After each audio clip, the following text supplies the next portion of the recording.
Hello everyone, welcome back to my channel IT institute of science. I hope आपके board के exam की preparation बहुत ही शानदार तरीके से चल रही है। और हमने ट्रायंगल चैप्टर तक इंपॉर्टेंट टॉपिक के साथ में वो इंपॉर्टेंट क्वेश्चंस कंप्लीट कर लिए जो हमेशा बोर्ड एग्जाम में पूछे जाते हैं।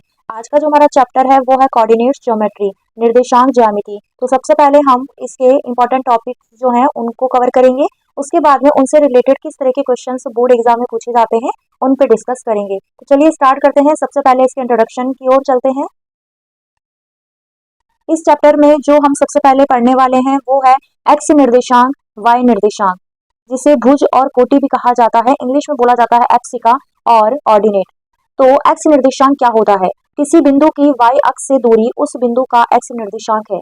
यहाँ इस डायग्राम में आप देखिए, ये हमारे पास क्या है? कार्टेशियन है, कार्तीय निर्देशांक है, जिसके अंदर ये वाला एक्स अक्ष, ये वाई अक्ष है। तो यहाँ पे हमारे पास भुज क्या होगा? भुज में बोला गया है वाई अक्ष से दूरी। तो ये देखिए, ये हमारा वाई अक्ष है और इस वाई अक्ष से दूरी जो होती है, जो यहाँ पे क्या है? ए।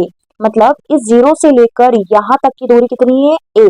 तो ए हमारे पास क्या हो जाएगा? एक्स निर्देशांक हो जाएगा।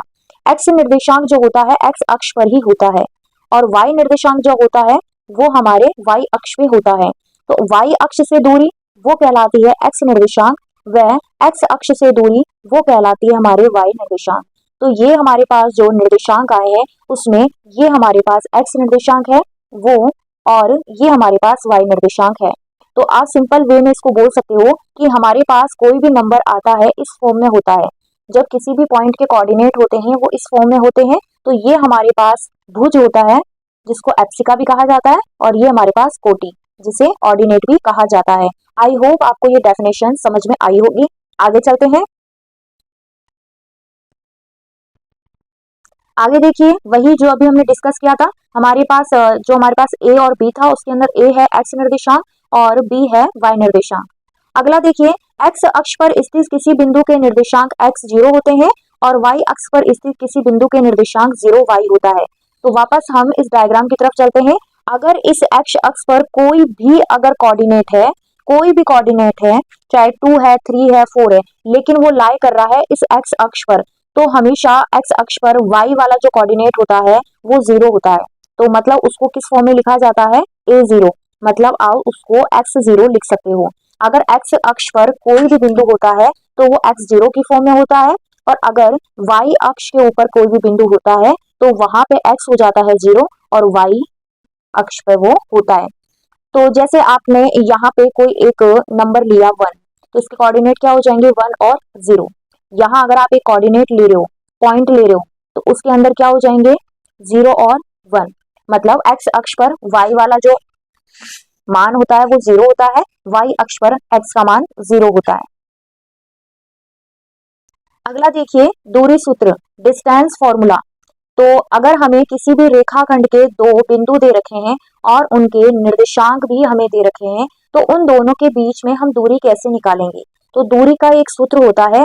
अगर हमें ए और बी के बीच की दूरी निकालनी है तो रूट x2 माइनस x1 का square plus y2 minus y1 का स्क्वायर, और इस पे ये लगा है रूट। तो ये सारी वैल्यूज में पुट करने के बाद हमारे पास जो आंसर आता है वो होता है डिस्टेंस। किसके बीच में? दो कोऑर्डिनेट जो दे रखे हैं उनके बीच में। अगला देखिए, अगला जो इस चैप्टर में हम पढ़ने वाले हैं वो है विभाजन सूत्र, सेक्शन फॉर्मूला। यहाँ पे अगर हमें कोई रेखाखंड दे रखा है और उसको बीच में से डिवाइड कर रखा है और उस बीच में कोई पॉइंट है और वहां पे कोऑर्डिनेट्स हमें फाइंड करने हैं। अगर हमें रेखाखंड को हमने किसी न किसी अनुपात में विभाजित कर रखा है तो अनुपात हमें गिवन होगा। जैसे m1 और m2 ये दो भागों में डिवाइड है, तो अनुपात जो होता है गिवन होता है। अगर हमें वो बिंदु निकालना है जिस बिंदु पर विभाजित किया गया है तो हमें ये वाला फॉर्मूला अप्लाई करना है। एक क्वेश्चन इसी से रिलेटेड और बनता है, जब हमें रेशियो गिवन नहीं होता लेकिन हमें बीच वाला जो पॉइंट है उसकी वैल्यू गिवन होती है, तो उस कंडीशन में आपको ये वाले फॉर्मूले अप्लाई करना है। आपको मान के चलना है कि जो m1 है वो k है और m2 है वो 1 है। तो हमने सभी टॉपिक पे डिस्कशन कर लिया। उसके बाद में हम चलते हैं क्वेश्चंस की ओर कि आपके इस चैप्टर में किस किस टाइप के क्वेश्चंस हैं और जो बोर्ड एग्जाम के रिगार्डिंग मोस्ट हैं। फर्स्ट क्वेश्चन देखिए, निम्न युग्मों के बीच दूरी ज्ञात करो। तो अभी आपको बताया गया था जब भी कोई रेखाखंड दे रखा है, दो युग्म दे रखे हैं, उनके बीच में दूरी अगर हमें फाइंड करनी है तो दूरी का सूत्र आपको अप्लाई करना है। यहाँ हमने दूरी का सूत्र अप्लाई किया है और उसके बाद में वैल्यू हमने पुट कर दी और वैल्यू पुट करने के बाद हमारे पास आंसर आ गया √8। तो यहाँ पे √8 को जब आप फैक्टर करके, फैक्टर का मतलब है आपको इस तरीके से फैक्टर करना है। वैसे ये इतना नेसेसरी नहीं है, लेकिन अगर आपको ऑप्शन में √8 नहीं मिल रहा है तो आपको उसका फैक्टर करके देखना है कि क्या ऑप्शन में कुछ और है। आपको उसका फैक्टर करके देखना है कि क्या ऑप्शन में कुछ और दे रखा है। तो सबसे पहले 2, अगेन 2 और ये हो गया फिनिश। उसके बाद में यहाँ देखिए, यहाँ पे 2 2 का पेयर बन रहा है तो हमने 2 को बाहर निकाल दिया। 2 का पेयर यहाँ पे नहीं बन रहा है तो 2 को अंदर ही रख दिया। तो ये हमारे पास क्या हो जाएगा, फाइनल आंसर हो जाएगा। तो दूरी के सूत्र से हम कभी भी अगर इस तरह का क्वेश्चन हमारे सामने आता है कि हमें दो युग्म दे रखे हैं, दोनों की वैल्यू हमें पता है, इनको बोला जाता है ये एक युग्म है, ये दूसरा युग्म है, इसलिए हमारे पास ये दो युग्म है। तो जब हमें दो युग्म दे रखे हैं और उनके बीच की दूरी हमें फाइंड करनी है तो हमें दूरी का सूत्र अप्लाई करना है। इस चैप्टर के अंदर जो अगला टाइप है क्वेश्चन का वो देखिए, सिद्ध कीजिए कि बिंदु 1 1 -2 7 और 3 -3 संरेख है। मतलब हमें तीन निर्देशांक दे रखे हैं 1 2 3। हम इन तीनों के बीच की क्या निकालेंगे, दूरी निकालेंगे। दूरी निकालने के बाद हमें ये सिद्ध करना है क्या ये संरेख है। क्या संरेख का मतलब है क्या एक सीधी रेखा पर स्थित है क्या। अगर इनके बीच की दूरी समान है तो ये एक ही रेखा पर समान दूरी में स्थित है, और अगर इनके बीच की दूरी समान नहीं है तो ये संरेख नहीं है। तो यहाँ पे हमने तीनों के जो तीनों की वैल्यू हमें गिवन है उसको लिख लिया। इसका नेम हमने ए, इसका नेम बी और इसका नेम सी दिया। अब इसके बाद में हम दूरी का सूत्र अप्लाई करेंगे, ए और बी के बीच की दूरी निकालेंगे जो हमने यहाँ पे वैल्यू में रख दी, और हमारे पास जो वैल्यू रखने के बाद लास्ट आंसर आएगा वो हमारे पास आया √45। अगला हमने बीसी के बीच में दूरी का सूत्र अप्लाई किया तो हमारे पास जो आंसर आया वो आया √125। उसके बाद में हमने एसी के बीच में, इन दोनों के बीच में क्या किया, दूरी का सूत्र अप्लाई किया। तो यहाँ पे हमारे पास जो फाइनल आंसर आया वो आया √29। तो आप देख सकते हो कि तीनों की तीनों वैल्यू अलग अलग है, √45, √125, √29। तो तीनों की तीनों अलग है, इसका मतलब ये एक ही रेखा पर समान दूरी में स्थित नहीं है, तो दिए गए बिंदु संरेख नहीं है। तो इस टाइप का क्वेश्चन आपके बोर्ड एग्जाम में आ सकता है। तो अगर ऐसा कोई क्वेश्चन आता है तो आपको इस मेथड से उसको करना है। क्वेश्चन का टाइप 3 आपके देखिए क्या है, एक्स अक्ष पर स्थित वह बिंदु ज्ञात कीजिए जो -2 -5 और 2 -3 से समदूरस्थ है। समदूरस्थ का मतलब है समान दूरी पर है। हमें बोला गया है कि एक्स अक्ष पर बिंदु है, तो आपको स्टार्टिंग में बताया गया था चैप्टर के इंट्रोडक्शन में, अगर आपसे बोला गया है एक्स अक्ष पर है तो आपको जो बिंदु लेना है वो लेना है x0, और अगर आपको बताया गया है कि y अक्ष पे है तो आपको बिंदु लेना है 0y। तो हमें यहाँ पे बोला गया है एक्स अक्ष पर बिंदु है, तो इन दोनों के बीच में एक बिंदु हमने बना लिया O ने। अगर आपसे बोला गया है एक्स अक्ष पर है तो आपको जो बिंदु लेना है वो लेना है x0, और अगर आपको बताया गया है कि y अक्ष पे है तो आपको बिंदु लेना है 0y। तो हमें यहाँ पे बोला गया है एक्स अक्ष पर बिंदु है, तो इन दोनों के बीच में एक बिंदु हमने बना लिया O और उसका नाम हमने दे दिया x0। तो हमें वही वैल्यू ज्ञात करनी है। देखिए यहाँ पे अगर वो एक्स अक्ष पर है तो y की वैल्यू तो कुछ पता ही नहीं, y की वैल्यू का कोई मतलब नहीं है क्योंकि वो ऑलरेडी 0 ही रहने वाला है। लेकिन हमें ये पता करना है कि एक्स अक्ष पर वो बिंदु कौन सा है, मतलब एक्स अक्ष की वैल्यू निकालनी है। तो जब भी इस तरह का क्वेश्चन आता है तो आपको क्या करना है, इन दोनों के बीच की दूरी जो आती है उसको कंपेयर करना है। कंपेयर करने का मतलब है दोनों को इक्वल रखना है। जब भी कोई रेखा है और उनके बीच में एक तीसरा बिंदु आपको दे रखा है तो आप सबसे पहले दूरी का सूत्र अप्लाई करोगे इन दोनों के बीच में, उसके बाद में दूरी का सूत्र अप्लाई करोगे इन दोनों के बीच में, और दूरी का सूत्र अप्लाई करने के बाद दोनों को कर दोगे इक्वल। जैसा कि यहाँ देख सकते हो आप, हमने सबसे पहले एओ के बीच की दूरी फाइंड की, हमारे पास आंसर आया ये, जिसको हमने पूरी तरह से ओपन नहीं किया है। उसके बाद बीओ के बीच की दूरी निकाली, उसके बाद आंसर आया ये 1, और इक्वेशन 2 को दोनों को हमने आमने सामने रख दिया। उसके बाद में देखिए जब इक्वल साइड में दोनों साइड अगर रूट होता है तो वो आपस में क्या हो जाते हैं, कैंसिल हो जाते हैं। यहाँ से रूट कैंसिल हो जाएगा। उसके बाद में हमारे पास यहाँ पे है x-2 का होल स्क्वायर प्लस 9। तो ये वाली जो वैल्यू है इसको हम और अच्छे से ओपन कैसे करेंगे, a-b के होल स्क्वायर से इसको ओपन कर देंगे। यहाँ पे जो हमारे पास है -2 -x का होल स्क्वायर, तो यहाँ पे माइनस माइनस है तो माइनस को बाहर निकालेंगे तो इसका स्क्वायर होगा, और स्क्वायर होने के बाद वो हो जाएगा प्लस में। तो मतलब हमें यहाँ पे फाइनल में क्या मिल जाएगा, 2 + x, और 2 + x का होल स्क्वायर का फॉर्मूला हमें क्या लगाना है, a + b का होल स्क्वायर। तो यहाँ हमने a प्लस बी का होल स्क्वायर लगाया, यहाँ हमने a माइनस बी का होल स्क्वायर लगाया। 9 हमारा ऐसा ही रहेगा, 25 हमारा ऐसा ही रहेगा। अब यहाँ आप देख सकते हो यहाँ पे भी एक्स स्क्वायर है, यहाँ भी एक्स स्क्वायर है, दोनों हो जाएंगे कैंसिल, 4 से कैंसिल हो जाएगा। अब हम एक्स वाली टर्म को लेफ्ट हैंड साइड में ले जाएंगे और बिना जो एक्स वाली टर्म है उसको राइट हैंड साइड में ले जाएंगे। तो 4x जब इधर आएगा तो -4x ऐड होके -8x बन जाएगा। 9 जब उधर चला जाएगा तो 25 में से वो माइनस हो जाएगा, तो हमारे रिमेनिंग में जो बचेगा वो आ जाएगा 16। और 8 जब 16 के नीचे जाएगा तो x की वैल्यू आ जाएगी हमारे पास -2। तो इस तरीके से O बिंदु के निर्देशांक हमें मिल जाएगा -2 0। तो ये क्वेश्चन जो है थोड़ा सा लॉन्ग है बट बहुत ही अच्छा क्वेश्चन है। अगर बोर्ड एग्जाम में आपके ये क्वेश्चन आता है तो आपको इस मेथड से उसको करना है।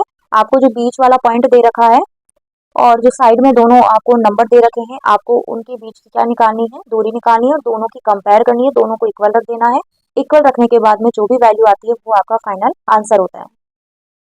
अगला हमारा क्वेश्चन है, यदि Q01 बिंदुओं P5-3 और RX6 से समदूरस्थ है, तो समदूरस्थ का मतलब है कौन, इन दोनों के बीच का जो बिंदु है ये इससे भी समान दूरी पर है और इससे भी समान दूरी पे है। तो हमने एक रेखाखंड बना दिया P और R और इनके बीच में एक बिंदु ले लिया Q जिसकी वैल्यू है 0 और 1। उसके बाद में देखिए कहा गया है क्वेश्चन में x के मान ज्ञात कीजिए, दूरियां QR और PR भी ज्ञात कीजिए। तो देखिए सबसे पहले तो हमें ये x की वैल्यू ज्ञात करनी है, क्योंकि जब हम इसकी x की वैल्यू ज्ञात करेंगे तभी QR फाइंड कर पाएंगे, मतलब QR के बीच की दूरी निकाल सकते हैं और PR के बीच की दूरी निकाल सकते हैं। तो जैसे ही हमने देखा कि ये रेखाखंड है और रेखाखंड के दोनों ओर बिंदु दे रखे हैं और उसके बीच में एक बिंदु दे रखा है, तो आपको बिना सोचे फटाफट से दूरी का सूत्र अप्लाई कर देना है। इन दोनों के बीच की दूरी निकालो, हमने निकाल ली। यहाँ पे देखिए इन दोनों के बीच की दूरी, PQ के बीच की दूरी एंड QR के बीच की दूरी, दोनों को कर दिया इक्वल। इक्वल करने के बाद में यहाँ आप देख सकते हो इस पे भी रूट है, इस पे भी रूट है, दोनों का रूट हो जाएगा कैंसिल। यहाँ हमारे पास 16 प्लस 25, यहाँ पे एक्स स्क्वायर प्लस 25। जब ये एक्स स्क्वायर का जो ये स्क्वायर है इस पे जाएगा तो बन जाएगा रूट 16 की वैल्यू क्या होगी, प्लस माइनस में 4। एक्स की वैल्यू एक बार +4 आएगी और एक बार -4। अब हमें क्या करना है, एक्स की वैल्यू तो मिल गई, लेकिन अब हमें जिस फॉर्मूले में भी एक्स है उसके अंदर एक बार +4 लेना है और एक बार -4 लेना है। तो हमारे पास एक्स किसमें है, इस वाले में, हमारे पास एक्स इस वाले में है। तो हमें क्या करना है, वैसे भी हमें क्वेश्चन में बोला गया है कि हमें QR की वैल्यू निकालनी है, तो हमें PQ से कोई मतलब नहीं है, हम QR वाला जो फॉर्मूला है दूरी का उसके अंदर x की वैल्यू रख देंगे। तो यहाँ पे हमने x को एक बार प्लस में लिया और एक बार x को माइनस में लिया। यहाँ आप देख सकते हो हमने इस वाले फॉर्मूले के अंदर x की वैल्यू पुट कर दी जो कि 4 है। 4 का स्क्वायर 16 प्लस 25 और 16 प्लस 25 हो गया 41। सेम यही आपको करना है, x की वैल्यू -4 रखनी है इसी फॉर्मूले के अंदर। जब इस फॉर्मूले में रखोगे तो आपके पास जो आंसर आ जाएगा वो आ जाएगा 16 प्लस 25 √45। तो यहाँ से हमें पता चला कि x की वैल्यू चाहे 4 हो चाहे -4 हो, तो RQ के बीच की जो दूरी होगी उसमें कोई डिफरेंस नहीं होगा, दोनों वैल्यू पर ही हमारे पास वैल्यू क्या आ रही है, सेम आ रही है, √41 और √41। अब हम निकालेंगे PR के बीच की दूरी, क्योंकि हमें क्वेश्चन में दे रखा है PR के बीच की दूरी निकालनी है। तो PR के बीच में हमें यहाँ रखना है एक बार 4 और एक बार रखना है -4 और हमें PR के बीच में दूरी का सूत्र लगा के सॉल्व करना है। तो यहाँ आप देख सकते हो हमने PR इक्वल टू, एक बार तो हमने सिंपल सा हमारा फॉर्मूला जो है उसके अंदर वैल्यू रखी, x की जगह x रखा। उसके बाद में इसी फॉर्मूले के अंदर एक बार हमने लिख लिया +4 और एक बार ले लिया -4। इसी फॉर्मूले के अंदर एक बार x की जगह लिया 4 और एक बार लिया -4। जब 4 ले रहे हो तो √82 आंसर आएगा, जब -4 ले रहे हो तो √162 आएगा। तो आपने यहाँ पे देखा कि जब PR के बीच की आप दूरी निकालते हो तो फर्क पड़ता है दूरी की वैल्यू में, लेकिन जब आपने QR के बीच की दूरी निकाली तो कोई फर्क नहीं पड़ रहा, सेम वैल्यू आ रही है। देखते हैं अगला क्वेश्चन। टाइप 5 जो क्वेश्चन का है वो देखिए, x और y में एक ऐसा संबंध ज्ञात कीजिए कि x y बिंदुओं 3 6 और -3 4 से समदूरस्थ हो। यहाँ पे x y एक बीच के अंदर बिंदु है जो 3 6 से भी समान दूरी पर है और -3 4 से भी समान दूरी पर है। तो दोनों से समान दूरी पे है तो वही मेथड आपको अप्लाई करना है, इन दोनों के बीच की दूरी निकालनी है और इन दोनों के बीच की दूरी निकालनी है और दोनों को इक्वल रखना है। जब आप दोनों को इक्वल रखोगे तो हमारे पास एक इक्वेशन बनेगी और वही इक्वेशन हमें फाइंड करनी है, क्योंकि हमें यहाँ पे नहीं बोला गया है कि आपको x या y की वैल्यू फाइंड करनी है, आपको बोला गया है कि x और y में एक ऐसा संबंध ज्ञात कीजिए कि x y बिंदुओं 36 और -34 से समदूरस्थ हो। ठीक है, तो अब AO के बीच की दूरी ये रही, BO के बीच की दूरी ये रही। हमने क्या किया, इस पूरे को पहले तो रूट दोनों से कैंसिल हो जाएगा। रूट दोनों से कैंसिल होने के बाद में जब इसका कंप्लीट सॉल्यूशन हम करेंगे तो हमारे पास एक इक्वेशन बनके तैयार होगी 3x + y = 5x और y में रिलेशन आ गया। अगला देखिए क्वेश्चन, उस बिंदु के निर्देशांक ज्ञात कीजिए जो बिंदुओं -1 7 और 4 -3 को मिलाने वाले रेखाखंड को 2:3 अनुपात में विभाजित कर। इस डायग्राम में आप देख सकते हो कि दो बिंदु दे रखे हैं, उनके बीच में एक बिंदु है, तो ये बिंदु इन दोनों को किस में विभाजित कर रहा है, 2:3 में विभाजित कर रहा है। तो विभाजन सूत्र से हम m1 हमारे पास है 2 और m2 हमारे पास है 3। तो जो हमारे पास फॉर्मूला आया था विभाजन सूत्र का, तो उसके अंदर हम वैल्यू पुट कर देंगे। देखो देखिए यहाँ पे ये हमारे पास विभाजन सूत्र था। m1 m2 की वैल्यू हमें 2 और 3 दे रखी है, बाकी x2 और x1 भी हमें गिवन है। तो जब हम इसके अंदर वैल्यू पुट कर देंगे तो x की वैल्यू आ जाएगी हमारे पास, पहले हमने ये सारी वैल्यू इसमें रख दी और यहाँ पे भी y की वैल्यू हमने रख दी। अब देखते हैं हमारे पास x और y की वैल्यू क्या आती है। देखिए यहाँ पे ये 5 इधर चला जाएगा तो 5x, 2 चौक यहाँ पे 2 4 या 8 और 3 -1 से मल्टीप्लाई होगा तो -3, 8 में से 3 गया तो 5। आप यहाँ पे थोड़ा सा और इसको मैं सॉल्व कर देती हूँ। देखिए यहाँ पे अगर आप इसको सॉल्व करके दिखाती हूँ आपको, तो 5x = 5 होगा और ये 5 जब इसके नीचे चला जाएगा तो इसको कैंसिल कर देगा, तो x की वैल्यू क्या आ जाएगी 1। यहाँ पे y = ये वाली जो वैल्यू दे रखी है 5 इससे मल्टीप्लाई हो जाएगा 5y, 2 3 से मल्टीप्लाई होके -6, 3 7 से मल्टीप्लाई होके 21, तो 21 में से 6 माइनस करेंगे तो 15। ये 5 इसके नीचे जाएगा तो y की वैल्यू आ जाएगी 3। तो यहाँ पे जो हमारे पास बिंदु है P के निर्देशांक, जो बीच वाला हमारे पास बिंदु है उसके निर्देशांक हो जाएंगे 1 और 3। अगला क्वेश्चन देखो, बिंदुओं -3 10 और 6 -8 को जोड़ने वाली रेखा को बिंदु -1 6 किस अनुपात में विभाजित करता है। तो यहाँ पर हमें पूछा गया है कि किस अनुपात में, मतलब पहले वाले क्वेश्चन के अंदर हमें ये गिवन नहीं था और अनुपात गिवन था, तो हमने विभाजन वाला सूत्र अप्लाई किया। इसमें भी हम विभाजन सूत्र अप्लाई करेंगे, लेकिन अनुपात क्या लेंगे, अनुपात हम यहाँ पे लेंगे k और 1। तो आपको एक फॉर्मूला डिस्कस करवाया था उस टाइम कि जब अनुपात गिवन होता है तब हमें कौन सा फॉर्मूला अप्लाई करना है। वैसे दोनों के दोनों फॉर्मूले सेम होते हैं, लेकिन थोड़ा सा अगर अपन दूसरे वाले फॉर्मूले को यूज में ले लेते हैं तो थोड़ा सा सॉल्यूशन करने में आसानी होती है। यहाँ देखिए आप, अगर हमें अनुपात गिवन नहीं है तो हमें अनुपात मानना है k और 1।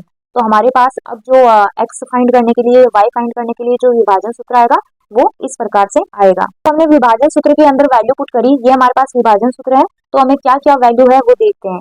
देखिए हमें क्या की वैल्यू चाहिए, हमें k की वैल्यू चाहिए, तो चाहे आप x वाली टर्म से जो x का विभाजन सूत्र है उससे भी फाइंड कर सकते हो और जो y का विभाजन सूत्र है उससे भी फाइंड कर सकते हो। तो यहाँ पे आप देख सकते हो कि मैंने ओनली फॉर x वाला जो विभाजन सूत्र है उससे ही k की वैल्यू फाइंड की है। x है उसकी जगह रखा -1 देख सकते हो, और यहाँ पे जो हमारे पास x2 है वो हमारे पास 6 है, तो x2 की जगह 6 आ गया और x1 की जगह हमने रखा -3। तो हमारे पास जो इक्वेशन बनके तैयार हुई है वो है 6k - 3 k + 1। अब ये k + 1 यहाँ पे मल्टीप्लाई हो जाएगा, तो ये k माइनस का हो जाएगा और 1 भी माइनस का हो जाएगा। -k - 1 = 6k - 3। तो k वाली टर्म को हम इधर ले आएंगे और नंबर वाला जो है उधर चला जाएगा। यहाँ देखिए ये जो k है ये 6k इधर आने के बाद -7k बन जाएगा और 1 उधर जाने के बाद में -2 बचेगा। जब ये 7 2 के नीचे जाएगा तो k की वैल्यू हमारे पास आ जाएगी 2/7। तो यहाँ पे k की वैल्यू हमारे पास आ गई 2/7, मतलब m1 जो है हमारे पास वो है 2/7 और m2 जो हमारे पास है वो है 1। ओके, अगला देखिए, बिंदु A के निर्देशांक ज्ञात कीजिए जहां AB एक वृत्त का व्यास है जिसका केंद्र 2 - 3 है तथा हमने एक सर्कल को ड्रॉ किया है और उसके बीच का जो सेंटर है हमें गिवन है और साइड वाला जो हमारे पास एक निर्देशांक है वो भी हमें गिवन है 1 और 4। हमें A के निर्देशांक फाइंड करने हैं। तो यहाँ पे आपको ये सर्कल गिवन है तो इसके ऊपर फोकस मत कीजिए, आप ये देखिए कि यहाँ पे हमें एक रेखाखंड दे रखा है और जब रेखाखंड दे रखा है तो दो बिंदुओं के बीच में जब मध्य बिंदु ज्ञात करते हैं तो इसका फॉर्मूला ये होता है कि x वाले को x वाले टर्म के साथ में प्लस करके 2 का डिवाइड कर देते हैं, तो हमें बीच वाला ये वाला बिंदु मिल जाता है और अगर y वाले को y वाली टर्म के साथ प्लस करके 2 का डिवाइड कर देते हैं तो हमें y वाली टर्म मिल जाती है। तो सेम हम यहाँ पे ऐसा ही करने वाले हैं। देखिए हमारे पास x हमारे पास 2 है तो 2 के बराबर में हम लिखेंगे x प्लस 1 अपॉन 2। तो हमारे पास इक्वेशन बन के आ जाएगी x प्लस 1 इक्वल टू 4, 1 उधर जाएगा तो x की वैल्यू आ जाएगी 3। मतलब हमें यहाँ पे x की वैल्यू मिल गई 3। अब y वाली टर्म निकालने के लिए ये y वाला जो नंबर है हमने -3 यहाँ पे रखा और y वाली टर्म को y वाली टर्म के साथ, y वाली टर्म है ये, और इसको y वाली टर्म के साथ में प्लस कर दिया और 2 का डिवाइड कर दिया। तो यहाँ पे हमारे पास आ जाएगा -3 equal to Y plus 4 upon 2। यहाँ पे जो इक्वेशन बनी है उससे हमें y की वैल्यू मिल जाएगी -10। तो बिंदु ए के निर्देशांक आगे 3 -10। क्वेश्चन है यदि 1 2 4 y x 6 और 3 5 इसी क्रम में लेने पर एक समांतर चतुर्भुज के शीर्ष है तो x और y ज्ञात कीजिए। तो यहाँ पे हमें एक समांतर चतुर्भुज गिवन है और उसके बाद उसके शीर्ष जो है उसकी वैल्यू हमें गिवन है। तो यहाँ पे हमें y की वैल्यू नहीं दे रखी और यहाँ पे x की वैल्यू नहीं दे रखी, तो हमें x और y की वैल्यू ज्ञात करनी है। उसके लिए हम जानते हैं कि समांतर चतुर्भुज का गुणधर्म ये है कि विकर्ण आपस में बराबर होते हैं व इन विकर्णों का प्रतिच्छेद बिंदु O ही है। यहाँ पे ये दोनों विकर्ण आपस में बराबर होंगे, इन दोनों के बीच की दूरी समान होगी और इनके बीच का जो बिंदु होगा वो दोनों के लिए सेम होगा। अगर हम इस वाली रेखा के बीच के बिंदु ज्ञात करेंगे और इस वाली रेखा के बीच के बिंदु ज्ञात करेंगे तो दोनों के दोनों क्या होंगे, सेम। तो हमें क्या करना है, इन रेखा जो है इस रेखा के बीच के बिंदु ज्ञात करने हैं और इस रेखा के बीच के बिंदु ज्ञात करने हैं, उसके बाद दोनों को इक्वल में रख देना है। हमने सबसे पहले AC के मध्य बिंदु ज्ञात किए, तो AC के मध्य बिंदु यहाँ देखिए, AC के मध्य बिंदु 1 plus x upon 2, 1 plus x upon 2। अगला देखिए इसका डिवाइड करेंगे तो 4। अब ऐसे ही हमें BD के बीच के बिंदु ज्ञात करने हैं। देखिए यहाँ पे 4 और 3, 7 अपॉन 2, 7 अपॉन 2। अगला 5 plus Y upon 2, 5 plus Y upon 2। अब हम क्या करेंगे, इन दोनों बिंदुओं की आपस में तुलना करेंगे। जब हमने तुलना किया तो इसको इसके इक्वल रखेंगे तो हमारे पास x की वैल्यू 6 आ जाएगी, इस वाले नंबर को इसके इक्वल रखेंगे तो हमारे पास y की वैल्यू 3 आ जाएगी। तो हमारे पास x की वैल्यू 6 और y की वैल्यू 3। लास्ट टाइप का जो क्वेश्चन है वो है बिंदुओं a-2 2 और 2 8 को जोड़ने वाले रेखाखंड AB को 4 बराबर भागों में विभाजित करने वाले बिंदुओं के निर्देशांक ज्ञात कीजिए। तो हमें यहाँ पे एक रेखा दे रखी है और उसको इक्वल 4 पार्ट में डिवाइड कर दिया है। जब 4 पार्ट में डिवाइड करेंगे तो हमारे पास 3 बिंदु आएंगे, जैसा कि PQR। तो PQR हमारे पास 4 बिंदु आ चुके हैं। अब सब में हम क्या करेंगे, हमारे पास जो अनुपात होगा वो चेंज होता रहेगा और इस तरीके से हमें ये सारे बिंदु हैं इनके निर्देशांक मिल जाएंगे। विभाजन सूत्र का यूज करके हम निर्देशांक ज्ञात करेंगे। सबसे पहले P बिंदु के निर्देशांक हमने मान लिए x1 और y1। तो जब x1 ज्ञात करेंगे तो विभाजन सूत्र हम इसके अंदर लगाएंगे तो हमारे पास जो m1 और m2 होगा वो 1:3 होगा। कैसे होगा, यहाँ देखिए, अगर हम यहाँ पे कैसे होगा, देखिए यहाँ P बिंदु पे अगर हम निर्देशांक ज्ञात कर रहे हैं तो ये रेशियो हो जाएगा 1 और ये कितने पार्ट हैं, 3, तो 3 1:3। तो इस तरीके से x1 की वैल्यू आ जाएगी -1 और y1 की वैल्यू आ जाएगी 7/2। तो हमारे पास जो P बिंदु है उसके निर्देशांक हो जाएंगे -1 और 7/2। अगला हमें Q बिंदु के निर्देशांक ज्ञात करने हैं। तो ये जो Q बिंदु है इसको हमने मान लिया x2 और y2। अब जब निर्देशांक ज्ञात करोगे तो अनुपात क्या होगा, चेंज हो जाएगा।